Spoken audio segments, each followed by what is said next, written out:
के सैनिक यहाँ पर चढ़ रहे हैं और इन बच्चों को ये नहीं लग रहा कि हमारा पैर फिसल गया तो कहाँ जाकर गिरेंगे हम। तो इस तरह से यहाँ पर आदमी होना चाहिए किले की रख रखाव के लिए, क्योंकि ऐसे हादसे कभी भी हो सकते हैं, फिर बदनामी होती है। किले पर ऐसा हादसा हो गया तो होना चाहिए कोई ना कोई तो यहाँ पर देखने के लिए। मैं तो ये कह रहा हूँ यहाँ पर टिकट भी लगनी चाहिए, क्योंकि फ्री की चीज़ों की वैल्यू हमारे लोग हैं जो करते नहीं, फ्री की चीज़ को तो बिल्कुल ध्यान नहीं देते। तो यहाँ पर टिकट लगनी चाहिए और घूमने के लिए ये किले को ज़्यादा से ज़्यादा प्रचार और प्रसार यहाँ के प्रशासन को करना चाहिए। दोस्तों आज हमारी यात्रा थोड़ी रोचक होने वाली है। ये मेरे मित्रगण, आज हम आए हैं लोहागढ़ के किले में और इसकी यात्रा हम आपको कराएंगे, अपनी आँखों देखा हाल आपको बताएंगे। तो दोस्तों इस किले के बारे में तो माना ऐसा ही जाता है, ये नवीनतम किला है जो जैसलमेर में बना था ये, और मोहनगढ़ और उसके बाद ये अपना लोहागढ़। इसके बाद किले बनना बंद हो गए थे राजस्थान में। तो इसकी यात्रा हम आपको कराएंगे। इसकी दो चार बात आपको पता ही है, काफ़ी फेमस है। अजय किला कहा जाता है लोहागढ़, और मिट्टी का किला क्यों कहा जाता है इस वीडियो के माध्यम से आपको पता चलेगा। चलिए हमारी यात्रा अपने साथ शुरू कीजिए और चैनल को सब्सक्राइब, वीडियो को लाइक कीजिए और अपना जो यात्रा का एक्सपीरियंस है लास्ट में ज़रूर बताना। ठीक है दोस्तों, चलते हैं हम अंदर। अंग्रेजों ने इस पर 5 बार आक्रमण किए, लेकिन 5 उनके आक्रमण असफल हुए। पूरे राजाओं का विवरण दिया गया है दोस्तों इस लाट में, ऊपर से नीचे तक केवल राजाओं के बारे में बताया गया है, उनके नाम इस पर अंकित किए गए हैं। और दोस्तों बता दूं कि ये लोहा इतनी अच्छी गुणवत्ता का है कि इस पर आज तक किसी भी तरह की जंग नहीं लगी है, ना ही इस लट्ठे को कोई भी प्रकार की क्षति पहुंची है। और इधर आप देखेंगे ये भरतपुर 1733 से बसा हुआ, आज भी इसकी रौनक बढ़ रही है।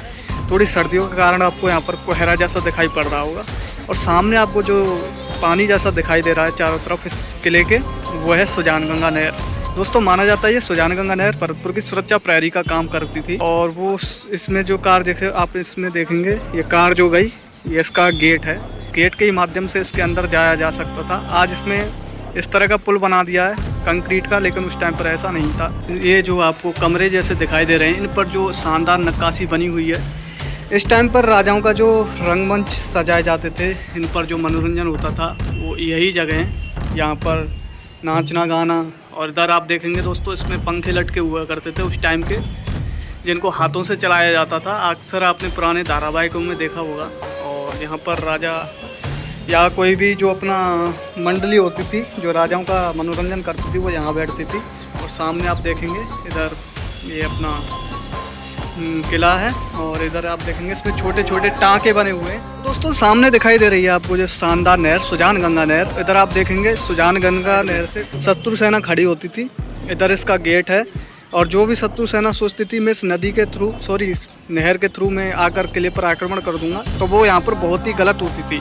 इसका राजा ने बहुत ही शानदार इंतजाम कर रखा था। उन्होंने इसमें मगरमच्छ छोड़ रखे थे, जैसे ही शत्रु सेना इसमें कूदती तो वो मगरमच्छ उन पर अटैक कर देते और वो वहीं की वहीं ख़त्म हो जाते थे। तो वो इस तरह का रिस्क बिल्कुल नहीं उठाते थे, वो केवल इंतजार करते थे कि कब गेट खोलेंगे, कब हम हमला करेंगे। इसके अंदर लोहे की कील हैं।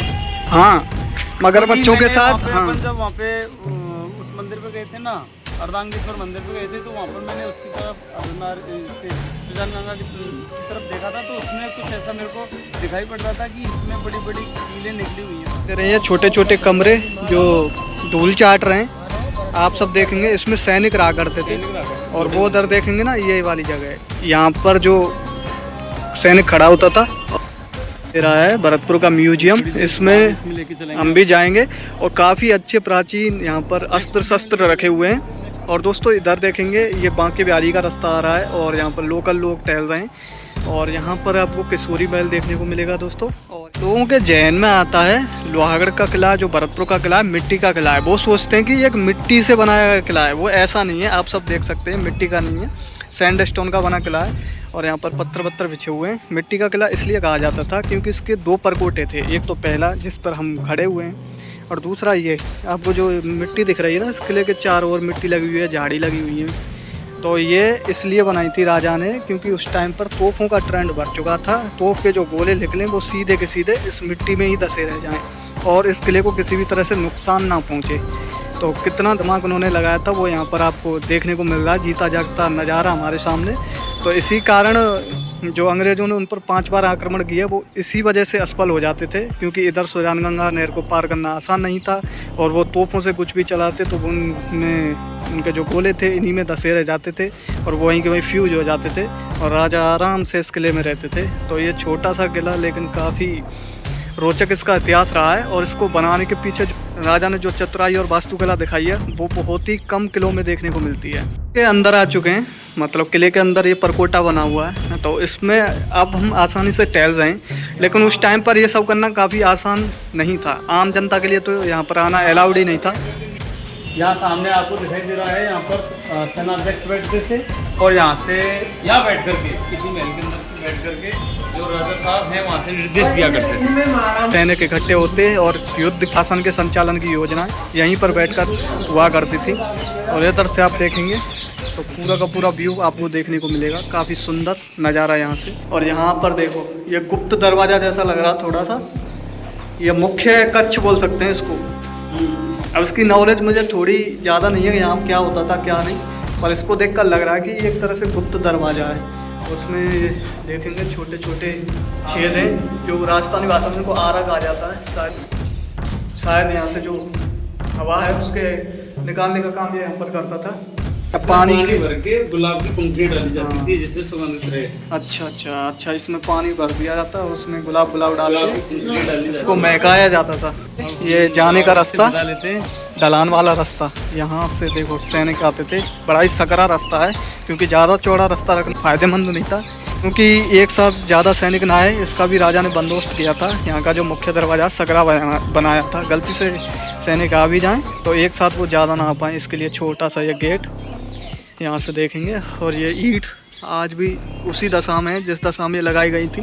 देखिए हमारी छोटी सी यात्रा दोस्तों यहीं पर समाप्त हुई और काफ़ी अच्छा यहाँ पर हमें लगा। बिना टिकट के घूमने का ये काफ़ी शानदार किला है, आप यहाँ पर आ सकते हैं। कोई भी शुल्क हमें यहाँ पर नहीं मिला। थोड़े से निर्देशन में लिखा था कि 25 रुपये शुल्क लगेंगे वीडियोग्राफी के, लेकिन यहाँ पर कोई भी रख रखाव के लिए कोई आदमी नहीं है। तो दोस्तों महाराज सूरजमल ने जितनी मेहनत इस किले को बनाने की थी, प्रशासन ने उतनी ही लापरवाही यहाँ पर दिखाई है, क्योंकि यहाँ पर ना तो इतने अच्छे तरीके से इस किले का रखरखाव किया जा रहा है, लेकिन वास्तुकला और सुरक्षा के किस तरह से एक राजा के मायने हो सकते हैं उसकी जानकारी आपको प्राप्त करनी है तो एक बार इस किले को ज़रूर देखें। और भरतपुर क्यों फेमस था, क्यों उसको लोहागढ़ का किला कहा जाता है और किस तरह से राजाओं की उस ज़माने की सोच हुआ करती थी, उसको जानना है तो आप ज़रूर आइए यहाँ पर भरतपुर के इस किले को देखने के लिए। तो हम मिलेंगे आपको एक नई यात्रा में। वीडियो को लाइक ज़रूर करना, चैनल को सब्सक्राइब और प्यारा सा कमेंट आप छोड़ सकते हैं और हमें बता सकते हैं कि आपको यात्रा में मज़ा आया कि नहीं। ठीक है दोस्तों।